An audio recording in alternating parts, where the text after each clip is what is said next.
there's a democratization to the fact that you can shoot as well as on an iPhone now as you could have done on a £10,000 camera 25 years ago. So there's that side of the technology argument, which is in the making. The tools are cheaper, and that's astonishing. Yeah.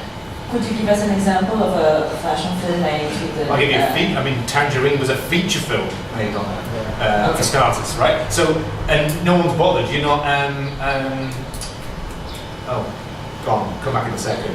Even, I mean, Nick Knight making it on webcams in 2001, making his sleeping models, which is called Sleep, I think, using webcams at that time. So, you know, that has a huge democratization of the fact that you don't need to spend tens of thousands of pounds on your camera, you just need to have a good idea. So there's that side. And then there's where we might be getting to in terms of the platform for where we see visual imagery. And that's a whole big space where we're getting into.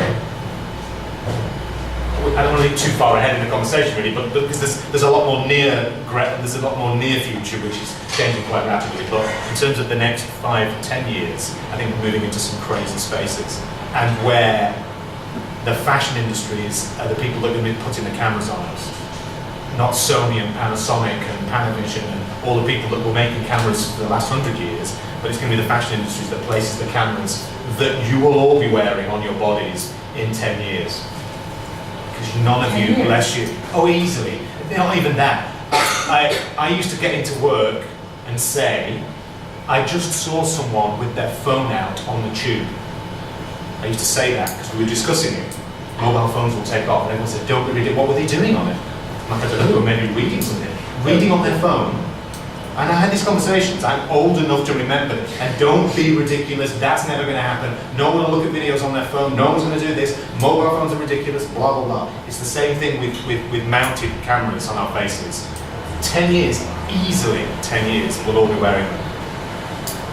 Exactly, but I would say that's a good thing about fashion. It always follows, maybe faster than some other disciplines, follows what is going on. You know, it's like, so there are people are going to be experimenting with new technologies. That's inevitable. That's going to be there. It's here to stay. I mean, we are going to the whole robotica aspect and the 3D and the holograms. They're already people are already working with it. So yeah, and I mean, we still go to a cinema to. I mean, it's almost all films are now in 3D.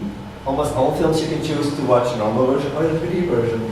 It's like, it's nothing special about it anymore. So I think in 10 years, it depends, the future fashion film depends on how the world is going to be.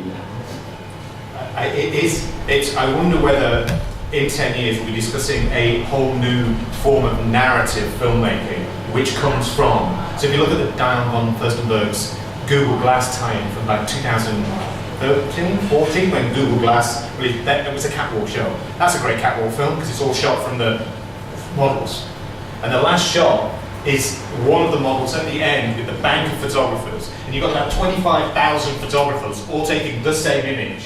And yet the image you're getting from the model is unique to the model's position. And I think, that gives us an idea. And that's going back a little while. I mean, Google Glass didn't take off, but when was this? 2013 or 2014. It was a catwalk show, and Diane von Furstenberg talked, at the beginning of it, she talks about, she puts a coin in her shoe, as her dad took his lucky coin when he left Nazi Germany, and he gave it to her, and she puts it in her shoe, takes it inside her shoe. And that's how the film starts, all shot from her face. And the entire film is shot from the face of man. That's a future echo of where films are going to be. So I wonder whether the capital Fs in fashion film may come from narratives made from intimate cameras. And it's the film industry won't really know what to do with it. And I'm not kind of talking about gaming, I'm talking about new narratives that still use the history of filmmaking. It's not jettisoning 100 years of filmmaking, but there's something different about having these cameras here, and the fact that we'll also be watching them while walking around. And like you say, you see it already, you see it right in front of us. We're already in a mixed reality. Every single one of you, when you get up, will do this and go walking off with the phone in front of your face. We're already in a mixed reality. It's just a real crappy one. You've got to have this in front of your face all the time. Once it'll be here, you'll all jump to it. And I think it's going to be fascinating and really confusing to producers. And you'll still go to the cinema. You'll still go and watch films in this way because that's still like the theatre. It's still good fun. But we're going to be in a very interesting space, I think. And that's not even talking about biometrics. Exactly. And I mean, it's also, and there is another aspect that the whole fashion industry as an industry is changing as well. I mean, it's one of the largest industries in the world, and then we have the sustainability topic, which is huge and it's going to be even bigger. So that is also changing like the whole production of garments. So whether they're, I mean, and more these young designers are playing with that fact, like, should they design new things, or what are you designing? Can you also design a story, or how can you fulfill this desire to the people who always need to have new things? So can it be your digital persona that is having a digital outfit? Is that enough to satisfy your need to buy new things? And this is, so it's also interesting, like, to see how this industry, as the fashion industry, we are now here talking about fashion as well, how that is going to change as what we see as fashion.